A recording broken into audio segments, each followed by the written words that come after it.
비례 정당을 놓고 여야가 연일 홍역을 치르고 있습니다. 우선 야당 얘기부터 해보겠는데요.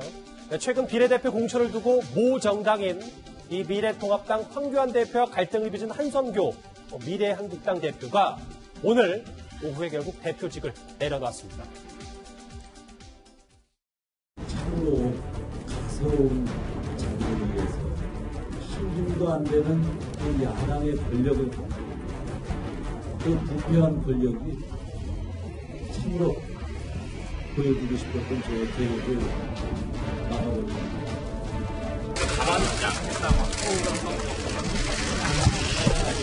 정당을 나가려고 했던 사람이 누구예요?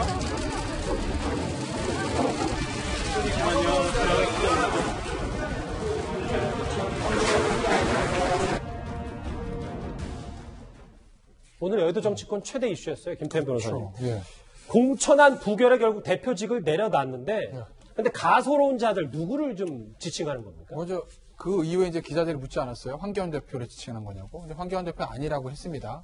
황교안 대표가 본인은 또 대학교 1년 선배이기 때문에 황교안 대표를 가소로운 자라고 하진 않았을 것 같아요. 또 그리고 보면 가소로운 자들이라고 복수형 쓰지 않았습니까? 그러니까 아마도 황교안 대표 주변에 있는 측근 그룹들을 좀 지칭하는 것 아니겠어요? 애초에는 황교안 대표가 격앙은 되긴 했지만 이렇게까지 미래한국당의 공천안을 선거인당에 부결시킨 데는 황교안 대표 주변에 있는 측근들의 어떤 그런 것들이 있었다라고 아마 생각하는 것 같고 예. 어찌됐건 간에 사실은 자유한국 보수정당 기준에서 이 보수정당의 과연 총선의 공천을 어떤 컨셉을 가지고 하는 것이냐를 볼 수 있는 리트머스 시험지는 비례대표 공천과 강남 3구의 공천입니다. 그런데 어쨌든 이 비례대표 공천은 미래한국당의 이 공천에는 부결돼서 다시 해야 되는 거죠. 사단이 났습니다. 그리고 강남 3구의 공천도 오늘로서 다 완결은 되긴 했지만 어쨌든 그 과정에서 2번이나 공천을 취소하는 등의 어떤 여러 가지 해프닝들이 있었거든요. 그렇기 때문에 이 미래통합당의 전반적인 공천이 공천 막바지에 오면서 조금 악재들이 돌출되는 상황인 거죠. 김태현 변호사 하나 질문 더요. 예.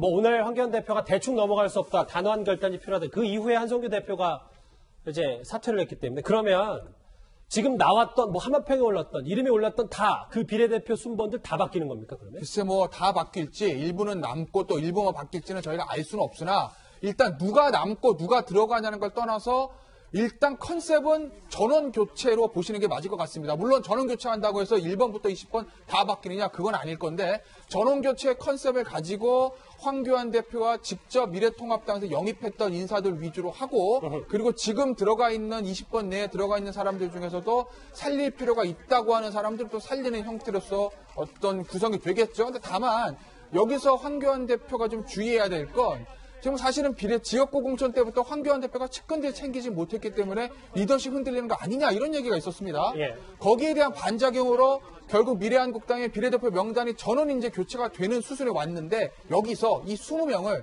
만약에 황교안 대표 측근이라고 불리는 사람들로 다 채운다. 만약에 대부분 채운다. 영입인재들이나 이런 사람들이 그러면 역시 그것도 사천 논란이 있을 수 있거든요. 그러니 이제까지 있던 사단은 사단이라 하고 앞으로 그 20명을 어떻게 다시 구성하느냐. 이게 정말 황교안 대표의 진정한 리더십과 미래통합당의 총선의 성패를 좌우할 수도 있는 저는 중요한 포인트라고 봅니다. 김 변호사님은 전원 교체 컨셉으로 할 거다. 장혜철 변호사님 준비된 시간이 한 20-30초밖에 안 남아서 짧게 하나 더 여쭤보면 그런데 이제 일각에서는 심상정 대표도 그렇고 이런 얘기를 해요. 아무리 자매 정당이라도 이렇게 갑자기 다 비례대표 순번을 공개해놓고 이게 다 바꾸는 게 가능한 일인지 이 부분입니다. 기본적으로 공개된 비례대표 명단 같은 경우는 최고의 의결을 받기 전이었습니다. 그러니까 법적으로 확정이 안 된 거란 뜻이죠. 그리고 당의 선거인단이 민주적인 절차, 투표를 통해서 부결을 시킨 겁니다. 그 과정에 황 대표의 발언이 영향을 끼쳤겠지만 사실상 유례없는 비례위성정당 사태가 여야를 막론하고 벌어지고 있지 않습니까? 그런데 이 상태에서 조금 우리가 의심은 할 수 있을지언정 절차적 정당성, 당원에 의한 결정이라는 그 민주적 절차는 선관위에 지친 대로 지켰기 때문에 저는 이 부분이 검찰에 고발된다 해서 알겠습니다. 나중에 결과가 바뀔 것 같아 보이진 않습니다. 알겠습니다. 오늘 움직이는 야당 소식이 집중했다면 내일은 또 반대로 여당 얘기도 비슷한 비중으로 한번 전해드리도록 하겠습니다.